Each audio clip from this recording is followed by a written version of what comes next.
Rebonjour à toutes et à tous. J'espère que vous allez bien, que voilà, vous avez pu vous reposer, continuer les échanges, bien manger, retrouver de l'énergie pour cet après-midi. On va entamer la troisième séquence de ces universités d'été autour de comment embarquer les parties prenantes, puisqu'on a réfléchi sur voilà, comment cartographier les risques, les solutions sur la chaîne de valeur. Là, on va aller à une maille humaine qui est de dire finalement, une fois qu'on a déterminé ce qu'on doit faire, in fine, on s'adresse à des humains qui ont des leviers de motivation, des raisons d'être emportés ou d'être en opposition différentes.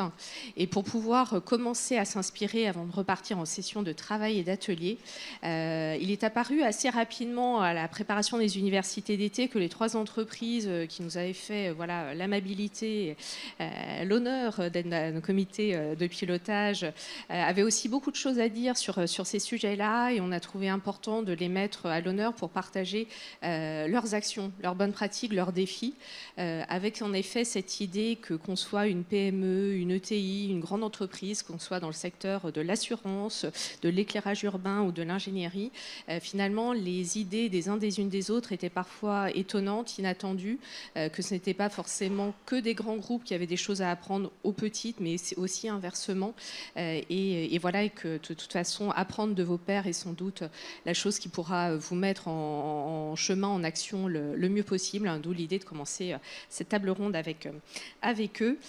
Donc merci encore d'être avec nous. Donc Charlotte Talegani, donc, qui est responsable dialogue et développement durable chez Rani, donc, qui est maison mère du groupe Rani, fabricant et intégrateur de solutions globales d'éclairage public dédiées aux territoires et aux collectivités, pour reprendre les terminologies exactes, et Rani qui est également désormais société à mission, avec près de 130 collaborateurs. Vous êtes présents dans plus de 60 pays. 140 maintenant. Et ça va très vite. C'est très bien, c'est une bonne nouvelle. BRL Ingénierie avec Romaric Vicente, est donc directeur général adjoint. BRL Ingénierie, donc c'est un bureau d'études spécialisé dans les domaines liés à l'eau, l'environnement, l'aménagement du territoire, avec des projets déployés aussi bien en France qu'à l'international.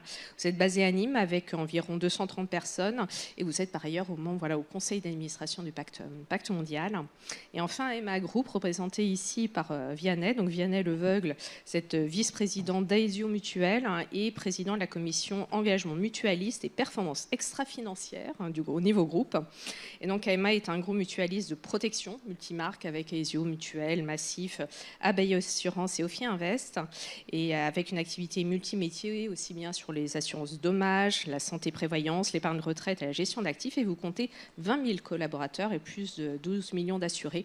Donc une belle représentativité aussi de la diversité du tissu économique français. On va passer 1 heure ensemble. On va essayer de tenir 45 minutes dans le format, un peu de table ronde pour garder 15 minutes avec des questions-réponses de la salle, sachant que vous avez de toute façon l'occasion de pouvoir échanger plus longuement à la pause et lors de la soirée. Et on va suivre un fil assez classique, assez simple pour essayer d'être vraiment dans le concret.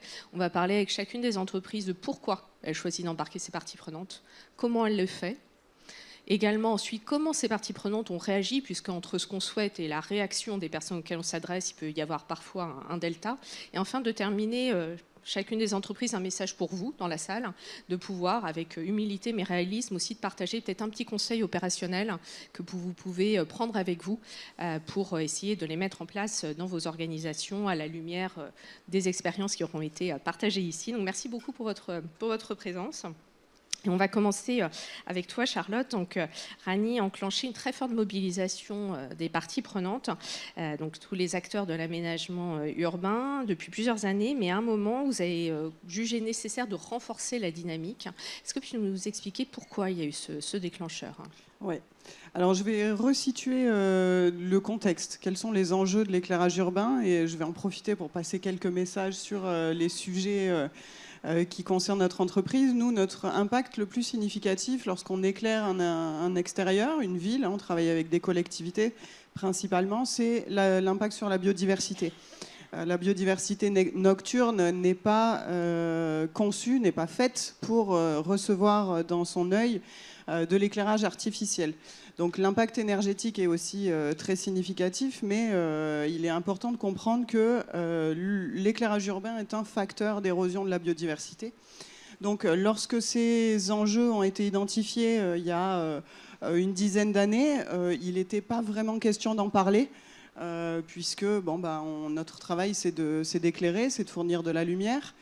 Mais on sentait les signaux faibles des communautés, des ONG, avec ce sujet qui était de plus en plus important. Donc l'idée, ça a été de commencer à réfléchir à ces sujets-là.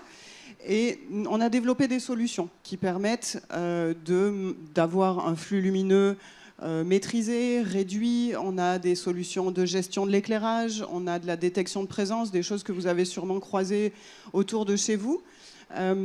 Sauf que ces solutions-là, elles sont conçues chez nous par notre bureau d'études, mais elles ne sont pas appropriées. Les clients ne se les approprient pas nécessairement.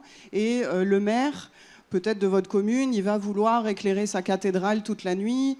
Les parcs et jardins vont être éclairés parce que c'est joli. Donc il y a une question un petit peu d'attractivité des citoyens, du tourisme, etc. Et donc les politiques publiques ne se saisissent pas forcément de cet enjeu, mais connaissent les risques vis-à-vis de la biodiversité. Et donc l'idée, c'était de se dire, on a les solutions, mais nos clients ne les ont pas encore intégrées. Donc il fallait vraiment travailler sur l'aspect sensibilisation, éducation, comment on aborde ces thèmes-là avec eux. Ça a été le point de départ. Et à partir de là, comme tu indiques ce contexte, et tu indiquais aussi quand on avait échangé que finalement l'éclairage public, c'est une question de sécurité, une question d'habitude culturelle, donc on va toucher en fait à beaucoup de choses derrière ça. Ouais. Et vous avez une manière de mobiliser vos parties prenantes à la fois un peu au fil de l'eau, mais aussi un événement important que vous avez lancé en 2022 avec les rencontres de l'éclairage raisonné, et puis également un accompagnement de vos clients, les collectivités. Est-ce que tu peux nous en dire un peu plus ?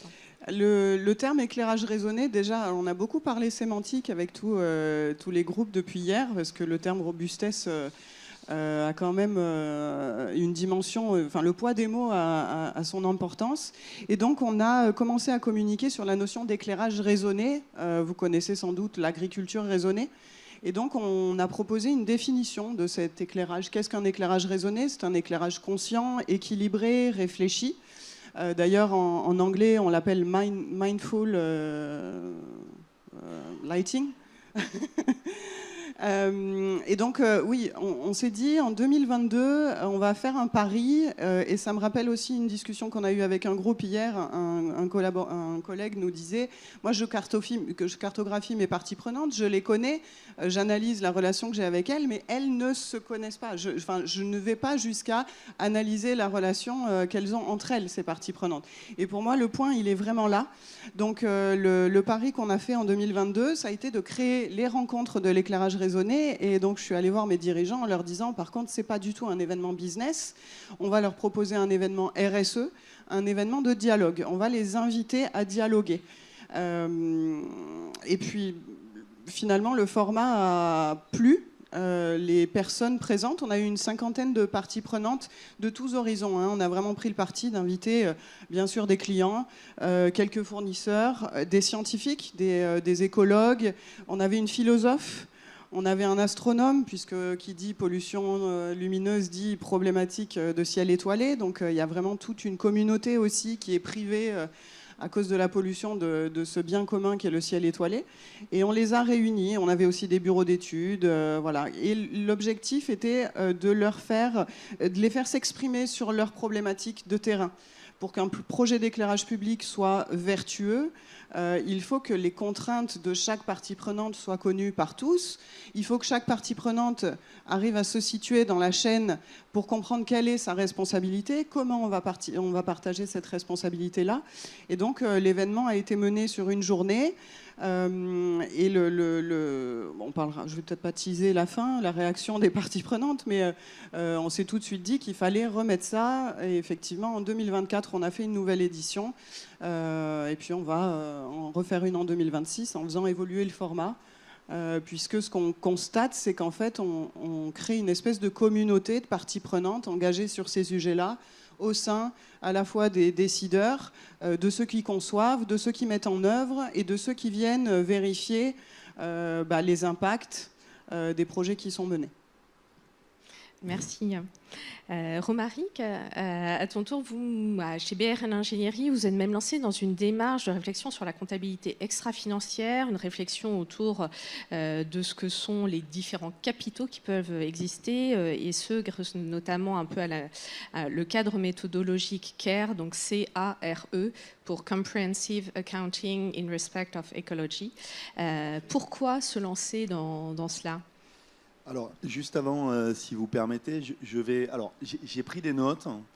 Je compte pas vous lire quelque chose, je compte pas vous lire un texte, mais chez BRL Ingénierie, on se trouve un peu dans un cas un peu particulier, puisqu'on avait la personne qui s'occupait, qui a travaillé avec Nathalie, qui était notre directrice de la stratégie, qui malheureusement est allée vers un autre combat que celui de la RSE, qui était celui de la maladie. Elle nous a accompagnés sur ce sujet. Elle avait écrit un texte, et en fait, je me suis dit, soit je m'approprie complètement les mots, soit je vais essayer de faire un mix. Donc je vais faire un mix, je vais avoir ces mots sous les yeux et j'essaierai de les partager avec vous. Donc voilà pourquoi je vais avoir ces notes.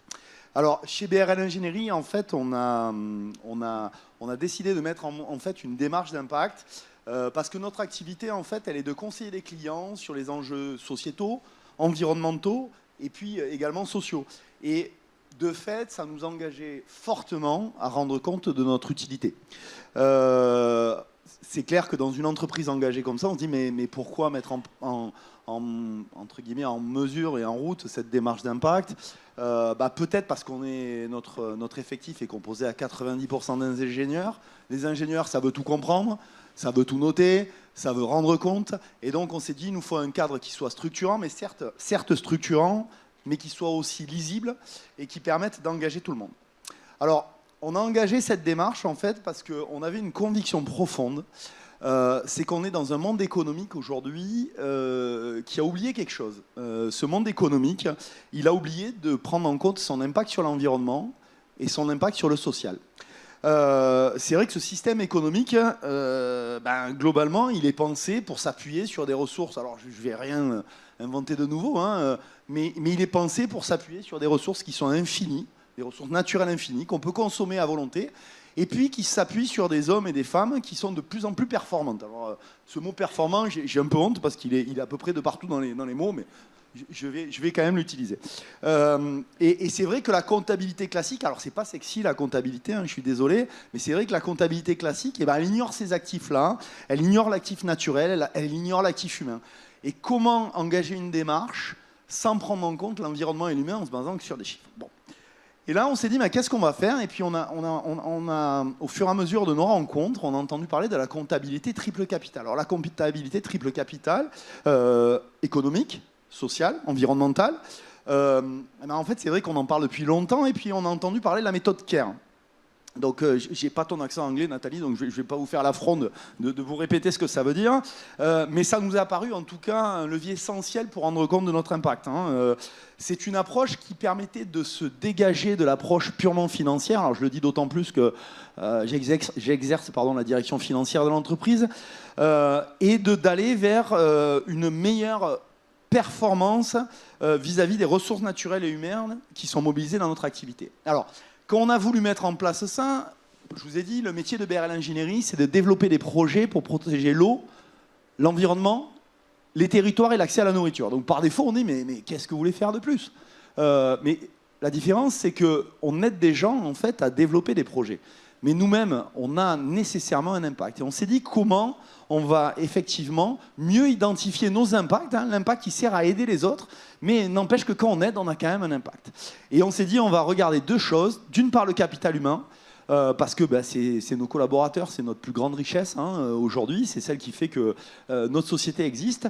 Et puis le capital naturel, notamment au travers des émissions de GES.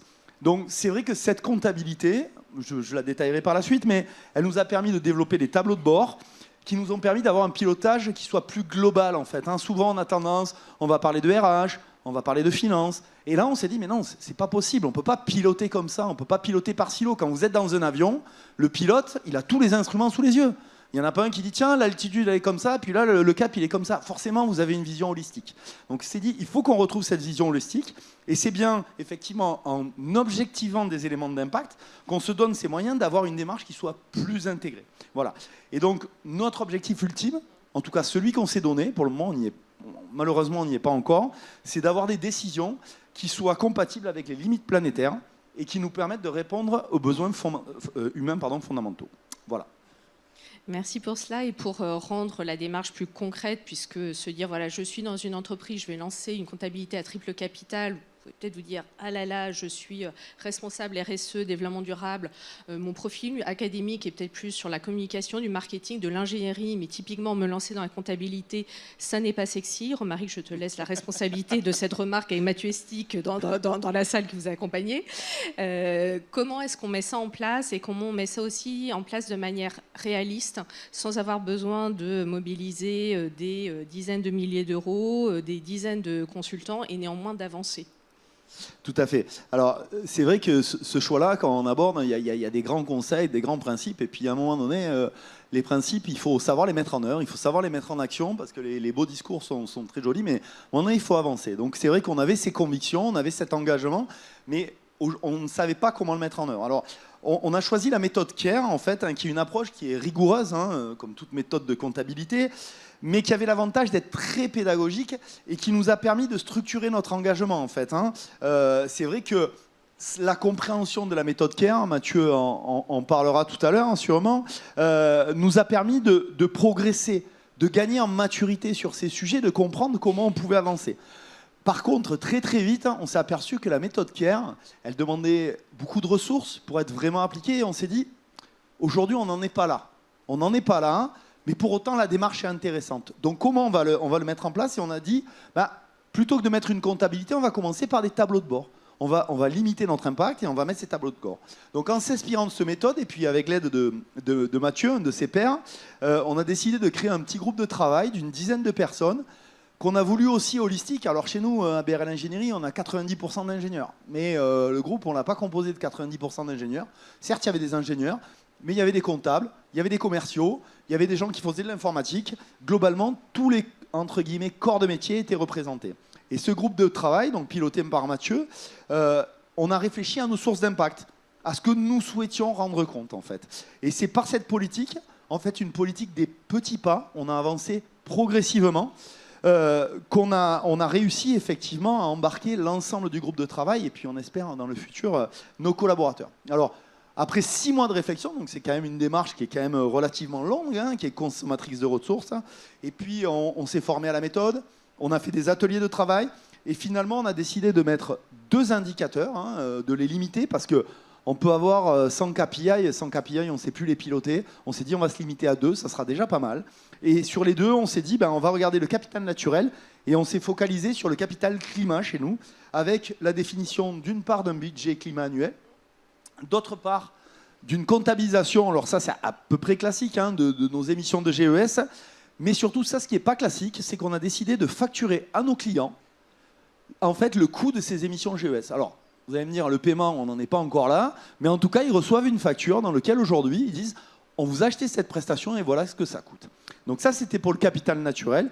Et pour le capital humain, on a décidé de mettre en place ce qu'on appelle un INPS, donc je suis désolé, je vais faire de l'anglais, Employee Net Promoter Score, donc qui est, en gros, l'objectif, c'était de refléter le bien-être. Chaque collaborateur va nous donner son ressenti sur l'entreprise, on va avoir une note qui sera publiée et qui va permettre de faire un état des lieux de comment ça se passe au sein de l'entreprise.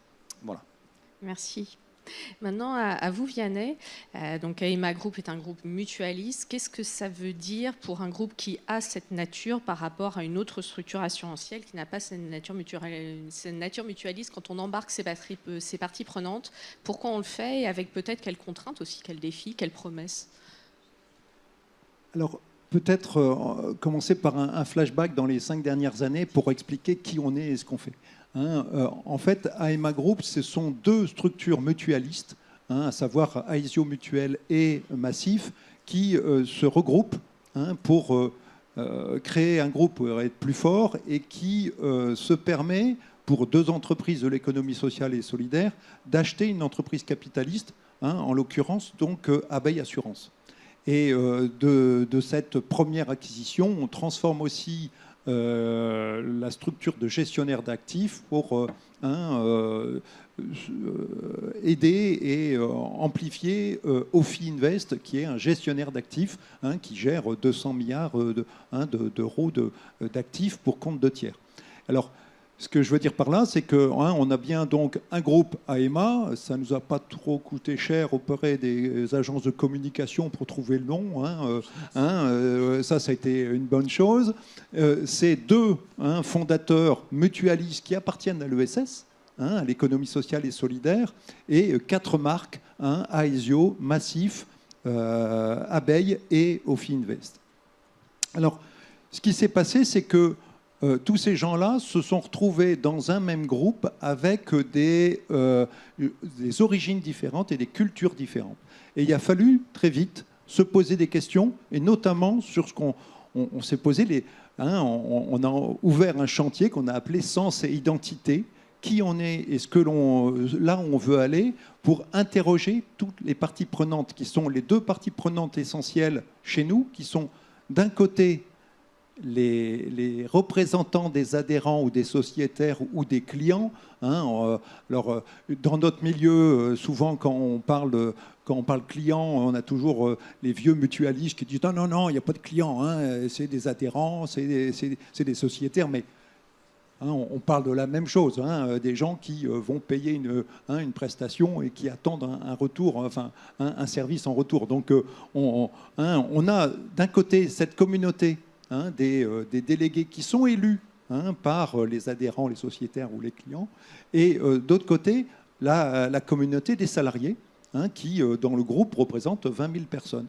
Et donc, on a créé ce forum, d'une part de manière numérique, et on a eu 4000 contributeurs qui ont fait partie, qui ont posé des contributions, plus d'une 60 000 contributions pour qui on est et ce qu'on veut faire et où on veut aller. Et on a créé aussi des groupes de travail avec 800 personnes qui mêlaient représentants des adhérents, des sociétaires et des salariés pour écrire ce que l'on veut faire dans les prochaines années. Alors, je reviens quand même sur qui on est, l'ESS. Donc, l'économie sociale et solidaire, c'est un adhérent, un client, une voix, qui élisent des délégués qui eux-mêmes vont siéger aux assemblées générales, vont élire eux-mêmes des administrateurs qui doivent définir la stratégie de l'entreprise et qui la contrôlent. Et c'est fondamental par rapport aussi à l'impulsion qu'on souhaite donner, donc à l'orientation qu'on souhaite donner à l'ensemble de l'entreprise, surtout lorsqu'on parle d'assurance et de protection des personnes.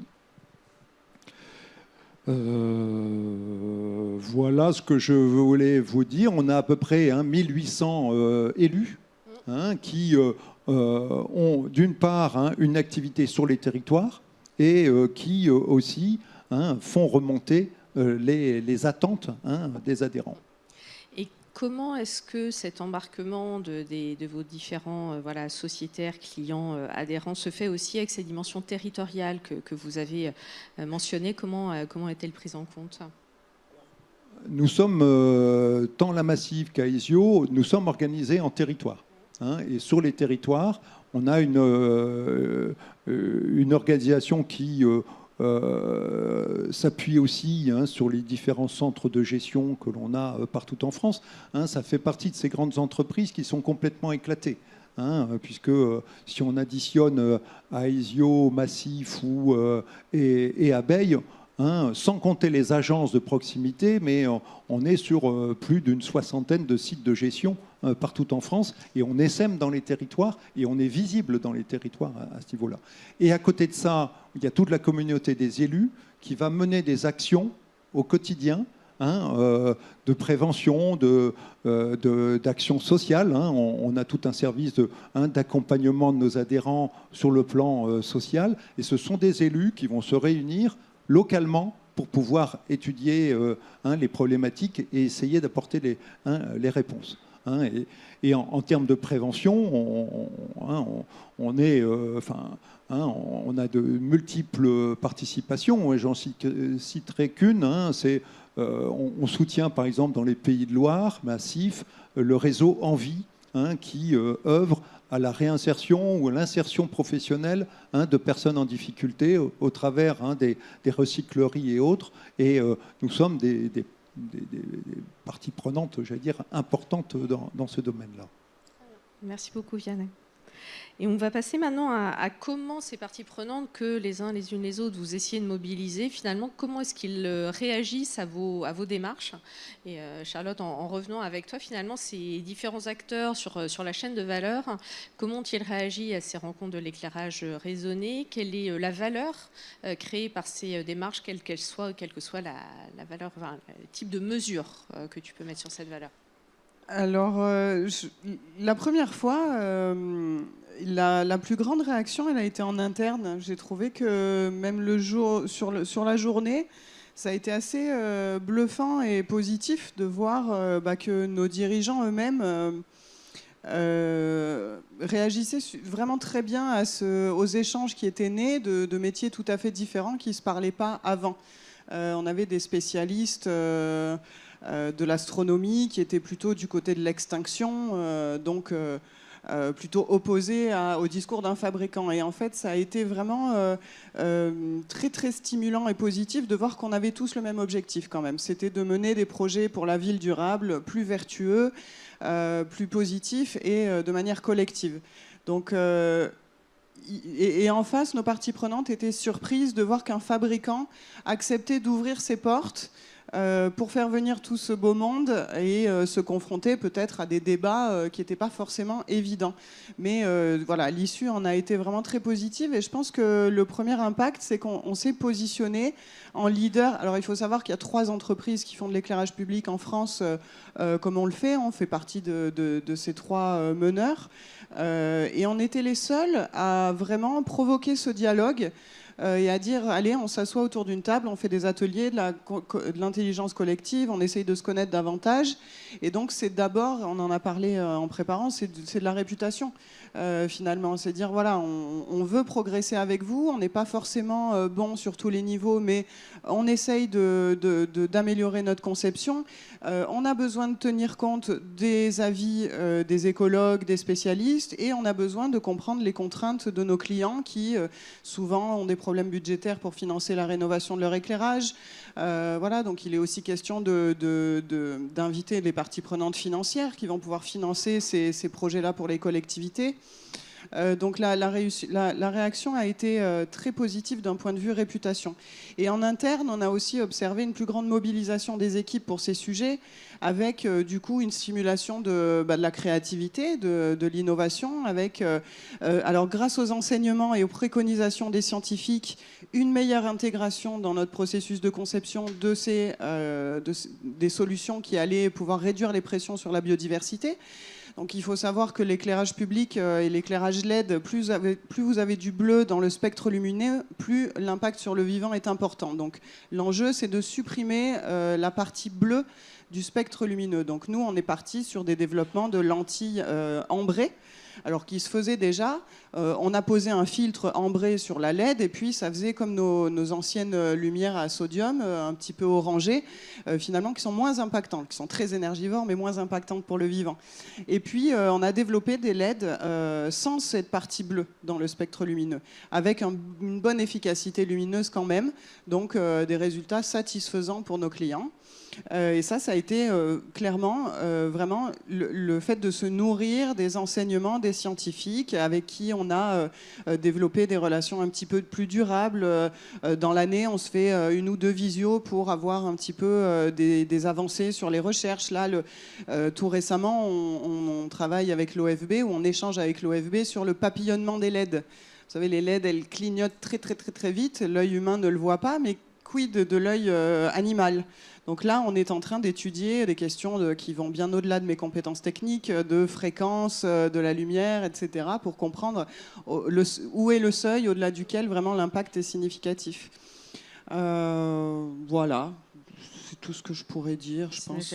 Non, puis merci, mais ça permet aussi de voir les différents types de valeurs qui ont pu être créées, depuis la valeur de motivation des collaborateurs en interne, de la réputation en externe, de l'innovation produit, telle que tu viens de la dire. Et quand on avait échangé, tu disais aussi que finalement, créer cette intimité permettait, dans les temps d'instabilité économique, d'avoir un lien au client qui est un peu différent. Il y a aussi une fidélité commerciale qui fait naître ce nous. Oui, on reçoit beaucoup les clients chez nous. Toutes les semaines, on a des visites et on les sensibilise, bien sûr. Dans le parcours de visite, on a intégré ces questions de innovation pour le vivant, éclairage raisonné. Et effectivement, on constate qu'ils reviennent vers nous, qu'ils nous posent de plus en plus de questions. Et on a aussi un lien assez fort avec notre territoire. On a dans les Alpes-Maritimes une réserve internationale de ciel étoilé. C'est un label territorial qui est... alors en France, on est les champions des réserves internationales de ciel étoilé. Vous en avez peut-être, vous, pas loin de chez vous.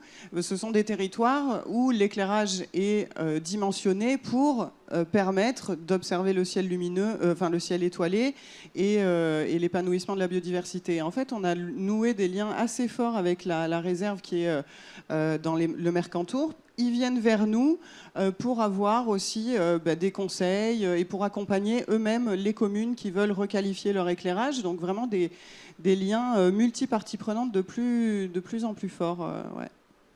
Merci. Romaric, suite à cette mise en place de tableaux de bord avec donc un indicateur pour le capital naturel, un autre pour le capital humain, comment, même si la démarche est en cours, on réagit peut-être des premiers clients ou les collaborateurs par rapport à cette démarche-là? Alors, comme tu le disais, en fait, cette démarche, on est en cours de déploiement, donc on n'aura pas réellement un regard, je vais dire, exhaustif. Mais ce qu'on voit d'ores et déjà, et le retour du groupe de travail, des instances de direction, nous le montre, c'est que, en fait, l'objectif de cette démarche, elle est double. Elle est d'une part de concrétiser, et de l'autre de rendre transparent. Parce qu'il est d'une chose, en fait, de prendre des engagements, il en est une autre de montrer ce qui se passe à l'intérieur. Vous assistez tous à énormément de communication, mais les gens qui acceptent d'ouvrir la porte de la maison et de regarder réellement ce qui s'y passe, c'est déjà un petit peu plus délicat.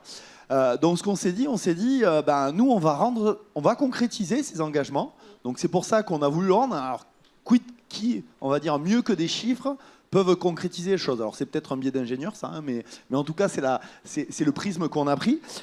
Et puis de rendre transparent en communiquant. Alors l'objectif c'était quoi? C'était aussi de mieux rendre compte à nos parties prenantes. Nos parties prenantes, nos premières, c'est des collaborateurs. Aujourd'hui, on a de plus en plus de mal à recruter dans les écoles d'ingénieurs. Aujourd'hui, c'est de plus en plus difficile en fait de recruter des gens. On le voit, les métiers sont souvent en pénurie de compétences.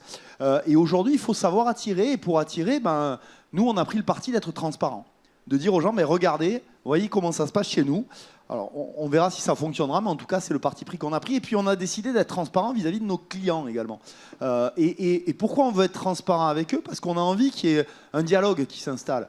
Il n'est pas le tout de dire, bah oui, mais on n'arrive pas à fonctionner, on n'arrive pas à vendre, aujourd'hui, on n'arrive pas à limiter notre impact. Mais si on ne partage pas avec son client, si on ne lui explique pas aujourd'hui quelles en sont les conséquences, c'est vrai qu'on a aujourd'hui du mal à progresser.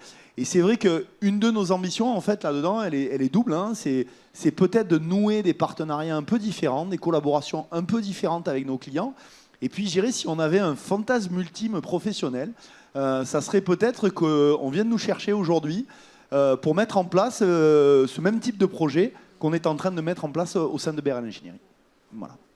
Merci pour cela. Et Vianney, concrètement, le fait d'embarquer ces parties prenantes, donc ces clients / sociétaires / adhérents et les différents territoires, quelle est la valeur que ça crée pour votre groupe?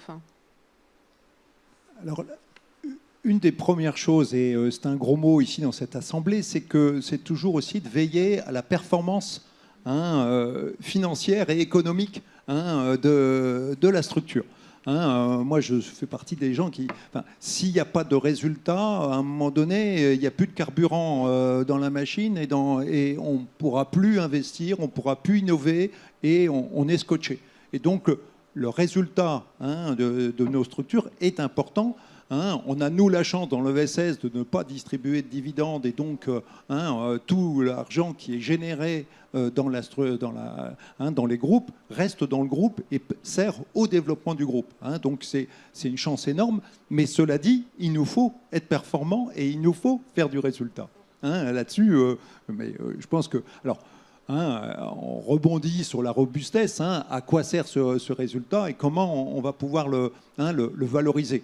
Et donc c'est l'objet aussi de cette valeur sociétale sur laquelle nous on est très attachés.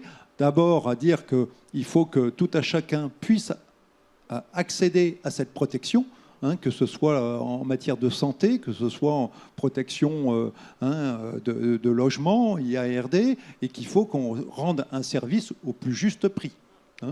Cela dit, ce n'est pas si évident que ça, dans la mesure où on est dans un monde qui bouge très vite, avec les changements climatiques, les changements démographiques et autres, et il nous faut aussi trouver des nouvelles solidarités.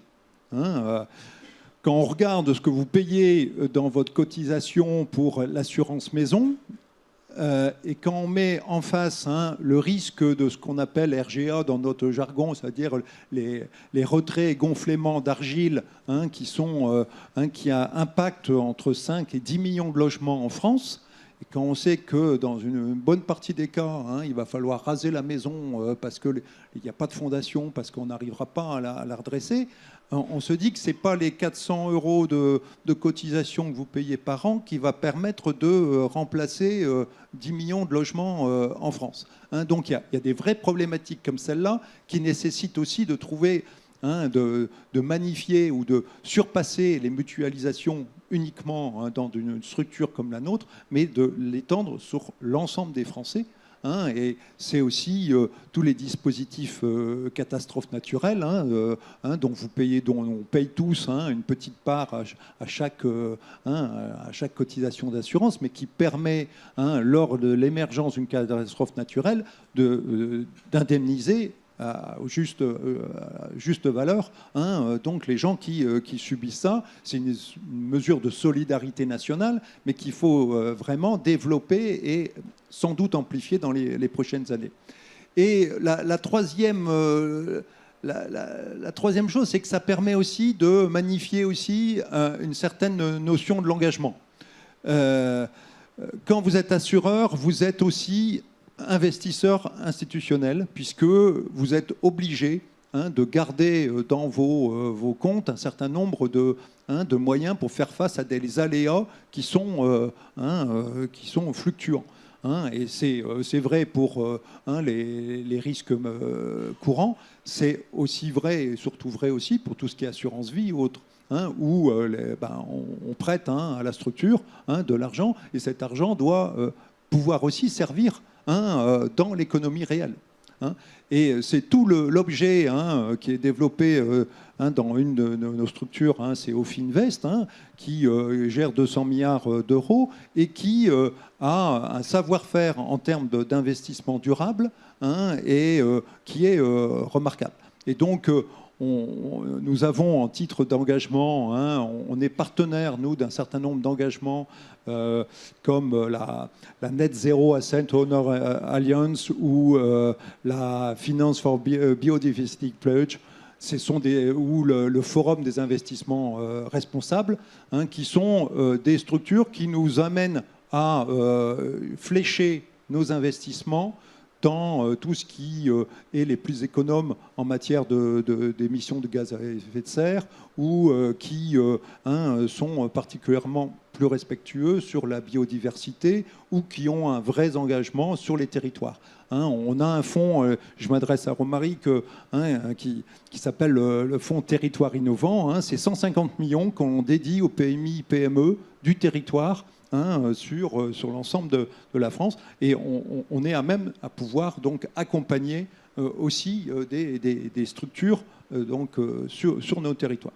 Enfin, on engage on aime bien chez nous utiliser le terme d'investisseur activiste. Alors, je vous rassure, on n'a encore rien cassé à l'AG à l'Assemblée Générale de Total. Dominique Lalleux, ici présente, je ne sais pas si elle est dans la salle, vous remercie. Mais le but, c'est d'interpeller. C'est d'interpeller et c'est de questionner. Hein, on a sélectionné nos 25 plus gros contributeurs d'émissions de gaz à effet de serre pour étudier avec eux leur trajectoire et de regarder comment ils peuvent évoluer dans le temps. Et on le fait avec nos plus grands émetteurs de gaz à effet de serre. On le fait aussi avec, sur le plan de la biodiversité, ceux qui ont un impact le plus important, etc. Je pense que c'est important aussi de ne pas être trop donneur de leçons. C'est un peu facile dans la situation qui est la nôtre de donner des leçons. Il faut aussi essayer d'accompagner et de regarder quelles sont les trajectoires qui nous permettent aussi d'atteindre aussi les objectifs des accords de Paris aussi, de réduction des émissions de gaz à effet de serre ou autres. Tout à fait. Et avant de passer aux questions à l'interaction avec la salle et pour rebondir sur ce que vous indiquiez, l'idée n'est pas de donner des leçons, mais qu'est-ce que vous pourriez partager comme conseil assez opérationnel, activable à des acteurs dans la salle, alors étant donné soit aux grands groupes à minima que tenter ou aux acteurs de la finance, comme il y a également certains. Qu'est-ce que vous pourriez partager comme conseil réaliste pour encore mieux embarquer leurs parties prenantes ? Vous embarquez dans l'économie sociale et solidaire et vous transformé en ESS. Non, je pense que si vous le pouvez, c'est très bien, mais il y a aussi d'autres moyens d'entreprendre et c'est tout à fait louable. Non, il y a peut-être... Moi, j'ai retenu trois choses. Un, c'est la nécessité aussi d'embarquer les conseils d'administration. On sait bien que si la direction, les CODIR ne sont pas partie prenante, on n'ira pas loin, on ne démarrera même pas. Et si les conseils d'administration ne sont pas non plus en phase ou ne sont pas complètement persuadés, ça va être compliqué. Et donc ça veut dire formation et accompagnement de ces conseils d'administration. Ça, c'est la première chose. La deuxième, c'est aussi de se méfier des évidences. Et quand je dis ça, on fait un peu d'introspection, c'est-à-dire que moi, en tant qu'élu mutualiste, je suis censé représenter les adhérents et parfois, il peut y avoir un biais entre la perception que l'on peut avoir de ce que veut l'adhérent ou le client et la réalité des choses. On a toujours, nous, en disant mais ce serait bien si on ouvrait des couvertures supplémentaires, si on prend telle et telle option, etc. Et puis on s'aperçoit qu'au fur et à mesure qu'on consolide ces garanties, on a des primes et des tarifs qui commencent à être très importants. Quand on connaît le montant de la protection complémentaire santé pour un retraité, quand on connaît le montant moyen des retraites en France, il y a un problème, il y a un vrai problème. Et donc, il faut que l'on soit en permanence au retour vers le client ou vers l'adhérent pour exactement identifier son besoin. Et puis, et faire aussi attention à le caractère inassurable d'un certain nombre de choses. On en a parlé tout à l'heure, mais je pense que aussi là, il va falloir qu'on trouve des solidarités au minimum national.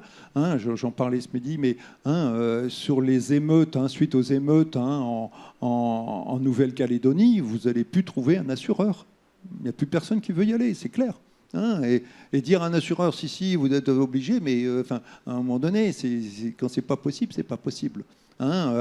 Sur les risques climatiques ou les maisons qui sont en bordure de mer et qui sont, condamnées par le retrait du trait de côte, c'est une vraie problématique. Et à un moment donné, il va falloir qu'on trouve des solutions globalement et ça nous oblige, nous aussi, de mettre dans les parties prenantes les pouvoirs publics, les politiques, pour pouvoir essayer de trouver des solutions qui puissent satisfaire l'ensemble des situations les plus difficiles. Et enfin, dernière chose, ça c'est un petit peu plus personnel, mais je trouve que cette assemblée s'y prête bien, c'est que parfois il faut quitter le rôle militant, de dire faites attention à votre consommation, dans nos fournisseurs, on va vérifier qu'ils sont propres partout, etc. Et de plus endosser un rôle de mutant. Et c'est à nous aussi de se transformer nous-mêmes avant de porter la bonne parole et l'obligation vers les autres en disant faites ceci, faites cela, méfions-nous des donneurs de leçons et soyons nous-mêmes exemplaires dans ce que l'on fait, dans la façon dont on s'héberge, la façon dont on se déplace, dans la façon dont on a cette relation avec nos clients. Je pense que c'est quelque chose de très important également. Donc prendre sa part et incarner le propos qu'on porte sur les autres. Merci beaucoup pour ça. Charlotte, et toi alors, qu'est-ce que tu dirais aux entreprises présentes ici? Quelques bons conseils issus de ton expérience? Alors, je ne prétends pas avoir des conseils à donner à des responsables RSE qui sont parfaitement au courant de l'importance du dialogue avec les parties prenantes. Simplement, je pense que c'est important de développer une méthodologie d'analyse des parties prenantes qui vous ressemble, qui tient bien compte des enjeux qui sont dans votre filière. Moi, j'ai développé une méthode très très progressive. Alors, j'avais ma cartographie de parties prenantes avec les 6 catégories habituelles. Et puis, progressivement, chaque année, lors de la révision, j'ai cherché à associer un petit peu plus de monde à l'analyse en interne.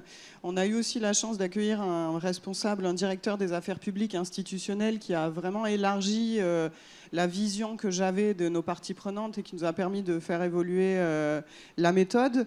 On a cette année intégré des parties prenantes silencieuses à notre cartographie, donc toutes celles qui ne peuvent pas s'exprimer, à savoir les animaux et le ciel étoilé, qui s'expriment à travers des associations. Donc il y a vraiment cette révision annuelle de la cartographie des parties prenantes. Je pense qu'il faut s'en saisir d'une manière pragmatique. Moi, j'ai un tableau d'analyse avec une colonne dédiée pour la valeur, justement. Quel type de valeur on cherche à créer avec la relation et avec la partie prenante, environnementale, sociale, réputationnelle, valeur perçue, valeur financière. Et puis, il y a une dernière colonne avec les points critiques ou les axes d'amélioration, ou bien, tiens, cette partie prenante, elle a l'air plutôt stratégique, mais pourtant, on ne l'écoute jamais, on ne provoque pas de dialogue avec elle. Je vais mettre une action là-dessus pour les 2 années qui viennent. Voilà, ça permet de faire évoluer la démarche. Et puis, ça permet d'aller vers la deuxième pratique essentielle, je pense que vous avez identifié, qui réside dans l'ODD 17, c'est que tout seul, on n'arrive pas à faire grand-chose. Donc, développer les partenariats, aller chercher des initiatives un petit peu innovantes avec des parties prenantes qu'on n'aurait jamais approchées sans cela. Et voilà, nous, on en a fait le 4e pilier, le 4e engagement statutaire de notre mission réside dans les partenariats. Donc, favoriser les partenariats pour un développement vertueux et collectif. Et donc, on s'est mis des objectifs de partenariat stratégique, volet éthique, volet environnemental, et volet éducation. Et donc, ça nous a vraiment poussé à aller chercher des initiatives comme ça de synergie avec l'école de design de Nantes, par exemple, avec qui on fait du design prospectif, avec aussi un travail fait avec Amnesty International grâce à l'accélérateur business et droits humains que je recommande à tout le monde, avec Eline, qu'on a eu la chance de suivre l'année dernière. Voilà, donc c'est des choses qui nous font avancer dans le collectif, et j'ai l'impression que c'est tout l'enjeu, c'est d'arriver à atteindre le cœur. Merci. Et dernier mot pour toi, Romary, que si des entreprises ici présentes ont envie de commencer à objectiver la valeur de démarches durables, quels conseils tu pourras leur donner? Alors, peut-être plusieurs. Je me referai bien les 2-3 conseils de Vianney, quand tu disais... Effectivement, je crois qu'on n'est pas là pour donner des leçons. Nous, on fait du conseil. On conseille des maîtres d'ouvrage sur l'ensemble de la planète par rapport au respect des problématiques environnementales et l'eau. Et c'est vrai que donner des leçons, c'est très bien, mais apporter du conseil, c'est quand même un petit peu mieux. Et je crois qu'il faut rester assez humble par rapport à ça. Et je crois que dans cette question d'humilité, c'est vrai qu'on avait toujours l'impression... qu'on expliquait notre métier, on disait on travaille dans l'eau et l'environnement, on dit waouh, c'est génial, ce que vous faites c'est super, ça a du sens. Mais mais tout ce qu'on fait n'est pas génial en fait. Au quotidien, on a peut-être des pratiques qui sont peut-être pas géniales. Et là, je reprendrai ton deuxième élément, c'est d'être exemplaire. Je crois que c'est important. L'exemplarité, ça commence par là. On peut donner plein de conseils à plein de gens. D'autant plus, alors ce matin, il y avait une réflexion sur les conséquences de relations Axe Nord-Sud et de ce que ça pouvait faire quand vous allez travailler sur des territoires qui ne sont pas les vôtres. Vous pouvez toujours donner des conseils, mais en attendant, vous ne vivez pas ce territoire.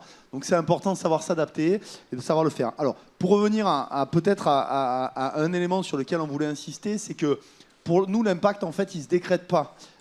Il se construit dans la durée, il est progressif et surtout, il doit embarquer tout le monde. Tu disais tout à l'heure, les conseils d'administration, les CODIR, effectivement, ils doivent être embarqués, c'est essentiel. Généralement, alors je le dis d'autant plus facilement que j'ai occupé cette position, celui qui est le plus difficile à convaincre, c'est le DAF. Là, généralement, pour le faire bouger, c'est un peu compliqué. Mais outre ça, c'est important d'avoir effectivement un engagement de tout un chacun. Donc ça, c'est le premier point. Et le deuxième point, alors c'est peut-être un biais des fonctions d'ingénieur, j'en sais rien, mais on a souvent tendance à attendre d'avoir quelque chose de parfait pour bouger. Et nous, c'était notre malheur. On faisait des politiques, on mettait des indicateurs, et mais c'est pas bon, et on continue. Et en fait, non.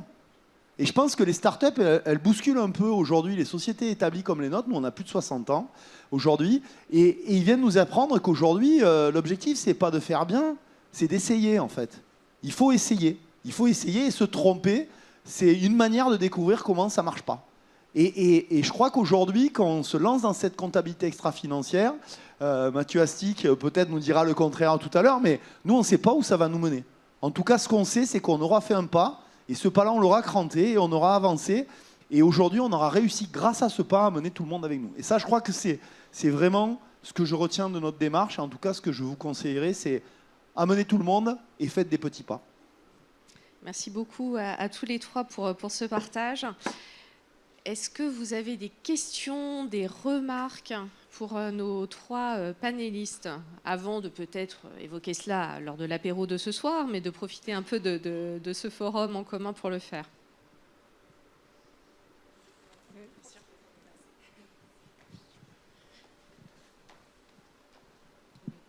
Merci. J'ai une question pour Charlotte. Tu parlais d'un tableau dans lequel tu indiquais pour chaque type de partie prenante quel était l'axe, par exemple, réputationnel que tu souhaitais développer, et puis dans une colonne encore derrière, quel type d'action tu programmais pour faire avancer les choses à 1 ou 2 ans. Est-ce que ça rentre dans le cadre d'une méthodologie particulière que tu appliques en termes d'engagement des parties prenantes, ou c'est une recette maison? Je pense que le départ, c'est l'exercice qu'on nous demande pour les normes. Quelles sont vos parties intéressées pertinentes, quelles sont leurs attentes et leurs besoins et leurs exigences. Et donc, en fait, ça part de là, mais le tableau, c'est moi qui l'ai fait évoluer en fonction des informations que je souhaitais y faire figurer et exploiter. Donc, on a la catégorie, on a la partie prenante en particulier, on a le type de valeur recherchée. Donc avec une banque ou avec une association ou avec un scientifique, on ne va pas du tout rechercher le même type de valeur. Et puis après, j'ai aussi des colonnes sur quel est le point en interne qui pourra répondre, qui pourra écouter cette partie prenante particulièrement, répondre à ses questions, à ses attentes. Donc c'est finalement nous qui l'avons fait évoluer. C'est pour ça que je parlais de vraiment de s'approprier une méthodologie qui ressemble à qui vous êtes, à votre structure et à votre écosystème. On a des écosystèmes tout à fait différents en fonction de notre activité. Donc voilà, je pense que moi j'ai eu en tout cas... quand j'ai commencé le service, j'ai ouvert le service RSE chez Rani, je l'ai appelé dialogue et développement durable. Ça faisait partie du deal avec ma direction de dire, on envoie un signal à nos parties prenantes, de dire voilà, chez Rani, il y a un service dédié au dialogue. Si vous avez envie de dialoguer, on est totalement ouvert. Dans nos communications, on n'a de cesse d'expliquer que c'est important pour nous d'avoir le retour des parties prenantes. On les consulte quand on a fait la double matérialité. On n'a pas hésité à aller consulter l'externe. Quand on a fait Société à mission, tout notre modèle de mission, on a aussi consulté les parties prenantes externes. On a un membre externe dans notre comité de mission. Voilà. Donc c'est grâce à ces relations avec nos parties prenantes que j'ai pu faire évoluer la méthode que j'ai appliquée. Et le fait d'avoir intégré des parties prenantes silencieuses, vraiment, c'est assez clé aussi pour nous, parce que les générations futures, elles sont silencieuses, la nature est silencieuse, et pourtant, c'est vers elles qu'on doit vraiment tourner nos efforts. Donc les intégrer, et alors il y a des entreprises qui vont jusqu'à attribuer un siège à la biodiversité dans les réunions stratégiques, et je pense que ça, c'est des pratiques qui méritent d'être développées et d'être démocratisées pour que réellement il y ait toujours mention qui soit faite de ces attentes, de ces exigences. Voilà. Est-ce qu'il y a une autre question pour que je puisse me diriger vers vous avec le micro? J'arrive.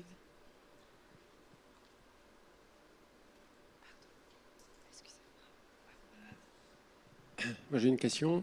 Plus on est petit, plus on a des parties prenantes qu'on n'arrive pas à faire bouger. Alors j'ai bien compris les oiseaux dans le nuage d'oiseaux et la marge, et du coup j'ai endossé depuis hier une responsabilité importante, mais quand on a une partie prenante qui s'appelle l'État, qui du jour au lendemain dit on va changer les règles du jeu et demain, messieurs les partenaires, c'est vous qui allez prendre en charge les dépenses. Du coup, comment vous gérez cette partie prenante qui pour moi paraît ingérable à mon niveau? Oui, et on souffre. Hein. Et on souffre particulièrement en ce moment, et je pense que ce n'est pas prêt de s'arrêter. Alors, une des façons de faire aussi, c'est de faire bloc. C'est-à-dire que même si on est mutualiste, par exemple, sur un certain nombre de dialogues difficiles avec les pouvoirs publics, c'est d'y aller groupé. Et donc, on a la fédération, la FNMF, la Fédération de la Mutualité Française, qui va discuter avec France Assureur, qui va discuter aussi avec ce qu'on appelle le CETIP, c'est les instituts de prévoyance, qui portent tous de la complémentaire santé pour pouvoir porter notre voix vis-à-vis de l'État. Je vous décevrai ou je vais vous décevoir, mais si on obtient 5 ou 10% de ce que l'on... C'est déjà ça. Et le maître mot quand même, c'est de se regrouper pour avoir une voix qui porte. C'est clair que si vous y allez avec votre casquette Massif ou Aesio au ministère, on vous dit oui, mais vous êtes mutualiste et vous prêchez pour votre boutique, et donc vous êtes gentil, mais on étudiera votre positionnement plus tard. Si on y va tous groupés en disant attendez, on a un vrai problème de santé publique, où on a un vrai problème d'assurabilité de territoire ou autre, ça change. Et si vous appuyez sur notamment des parlementaires dans les territoires qui sont confrontés à des situations concrètes, on est quand même mieux entendu.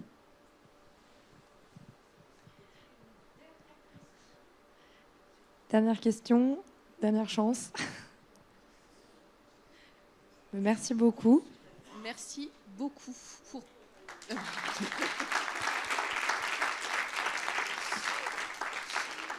Romaric, Charlotte et Vianney, je vous invite à vous réinstaller et on va poursuivre pour se dire en effet comment embarquer les parties prenantes. Et sur cet après-midi, on va se poser la question de comment les convaincre par les chiffres, puisqu'on a la conviction qu'il est nécessaire de créer des récits qui mélangent des données, mais également des récits qui transportent et qui inspirent. Et pour ce faire, on a en fait élaboré un atelier, donc avec Mathieu Astic ici présent, avec lequel on est rentré en contact suite à l'échange avec donc BRL Ingénierie sur la démarche que Romaric vient d'indiquer. L'idée n'est pas du tout de vous faire un atelier pour que chacun sorte avec son plan de comptabilité multicapitaux au bout d'1h30, mais plutôt d'être vraiment plus dans la démarche de se dire j'ai des parties prenantes, donc ce seront celles à nouveau de Natura Mobilier et d'Alphanet. Quelles sont mes parties prenantes? Quelles sont leurs attentes? Parce que les leviers de motivation vont être différentes. Et pour répondre à ces attentes-là, quels chiffres, quelles données il faut que je mobilise, et cette donnée-là, où est-ce que je vais la chercher. Et donc ça va être l'objet de notre après-midi, d'avoir ce travail de réflexion toutes et tous ensemble. Et avant d'aller en atelier, on souhaitait donner la parole à Mathieu pour qu'il puisse vous expliquer ce qu'est la démarche, se reposer la question déjà de la comptabilité, qu'est-ce que c'est. Et donc voilà, on va passer ensemble 45 minutes et puis on partira en atelier. Mais juste avant ça, on va pouvoir faire une petite pause. C'est d'abord la pause pour prendre un petit café, un petit verre, et on se retrouve dans 15-20... On a 30 minutes à peu près de pause, mais on vous retrouve à 15h30 au plus tard pour débuter l'après-midi.